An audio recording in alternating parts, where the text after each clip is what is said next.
Maka kita sekarang risau. Orang yang berpikir dunia saja, akhirnya apa? Untuk masa depan anaknya, dia berpikir, ya dia korupsi aja. Ini adalah pola pikir yang salah. Kita sebagai orang tua tidak begitu juga mempersiapkan anak kita. Tapi persiapkan anak seperti konsepnya Pak Habibie dulu yang berimtak dan beriptek. Beriman takwa dan berilmu pengetahuan teknologi. Nah hebat itu. Analisa Pak Habibie luar biasa itu. Ya, dia sudah prediksi sekian puluh tahun ke depan apa yang terjadi. Maka konsep dia berimtak dan beriptek. Imtak saja tidak cukup. Berapa banyak orang sekarang yang alumni pesantren malah murtad, Pak. Belum lagi pertanyaan anak-anak sekarang. Saya di pesantren ditanya sama anak santri, Pak, Ustadz, sejauh apa, ya, sebesar apa peran agama berbanding lurus dengan perilaku manusia? Wah, ini pertanyaan kritis nih.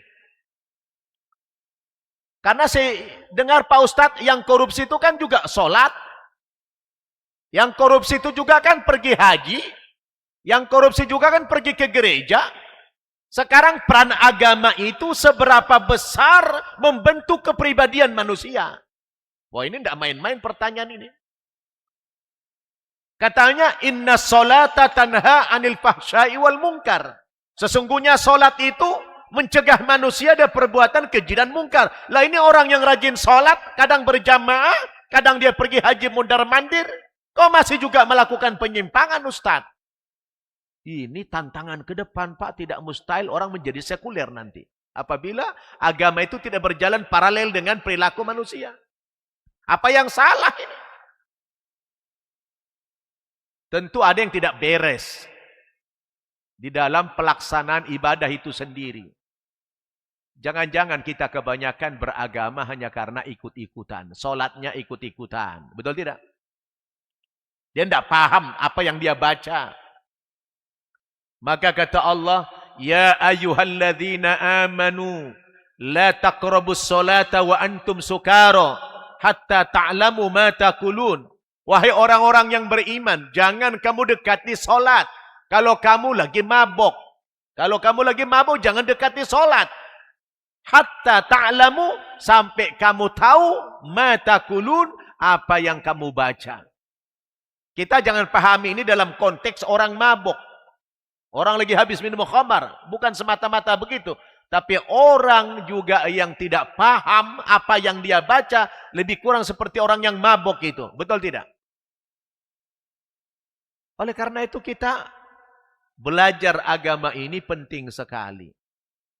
Bila perlu Bapak Ibu ke depan, ceramah-ceramah begini dikurangi aja. Ya, ceramah-ceramah begini dikurangi, yang diperbanyak itu taklim-taklim yang sifatnya belajar betul. Mendasar. Sekarang kan yang laris penceramah-penceramah. Benar nggak? Kadang-kadang yang disampaikan itu ya itu-itu aja. Yang disampaikan kadang-kadang cuma motivasi aja. Ilmunya tidak mendasar. Sehingga umat ini tidak paham. Oh, saya lihat udu aja, banyak orang tidak beres. Udu, mulai dari udu aja udah nggak beres, Pak. Ada orang habis muka gini-gini dia.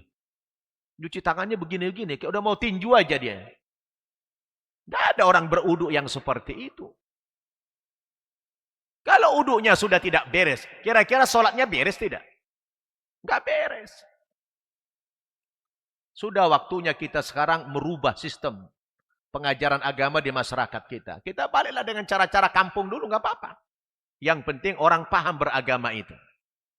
Ya, hidupkan kembali pengajian remaja-remaja itu. Sebab tidak simpel, Pak. Tantangan ke depan ini. Di santri kita, nah pertanyaannya kritis begitu. Ustadz, seberapa besar peran agama itu membentuk karakter manusia?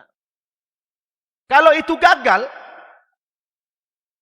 apa yang terjadi? Orang akan tinggalkan agama. Orang akan lari dari sholat itu. Betul tidak, Pak? Kalau kita-kita ini, oke, masih aman. Aman kita. Tapi anak-anak kita sekarang, dengan pertanyaan yang kritis seperti itu. Sementara dia melihat orang barat, tidak sholat, tidak beragama. Orang-orang barat sekarang apa? Milih menjadi agnostik. Dia tinggalkan Kristen, dia pilih jadi agnostik. Tidak beragama dia. Tapi perilakunya, orangnya jujur, orangnya baik, orangnya ramah, orangnya peduli, disiplin. Kalau begitu peran agama di mana di situ? Ini sangat berbahaya ke depan, Pak. Karena anak lebih mencontoh, lebih cenderung melihat faktanya. Betul tidak?